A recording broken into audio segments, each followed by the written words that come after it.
আমার মনটা খুবই খারাপ। আজ আজ থেকে 4 বছর আগে আজকের দিনে বাবা আমাদের ছেড়ে চলে গেছিল।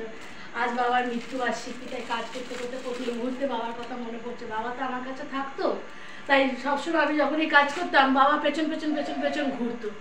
আর সেই আজকে তাই মনে পড়ছে বাবার কথা। যাই হোক বন্ধুরা, তবু এর মধ্যে তো নিত্যকার কাজ তো করতেই হবে। তাই আজকে দেখালাম, আজকে রান্না করেছি, এসো দেখে নিই। আর আজকে একটু তাড়াতাড়ি আমার আছে, কারণ অর্ডার আছে, তাড়াতাড়ি যাবে সব। ভাত করেছি, 2 হাঁড়ি ভাত করেছি, ভাত ডাল করেছি, মুসুর ডাল। মেনলি এখানে হোম সার্ভিসে মুসুর ডালটাই চলে। মুসুর ডাল করেছি, আলু ভাজা করেছি, আর একজনের অর্ডারে বেগুন ভাজা করেছি। আর আছে এখানে আজকে করেছি আছে পোস্ত, আলু পোস্ত করেছি, রুই মাছের কালিয়া করেছি, আর করেছি এখানে হচ্ছে চাটনি। তো রেগুলারের আমার এটা করতে হবে রয়েছে। এই হলো আজকের মেনু।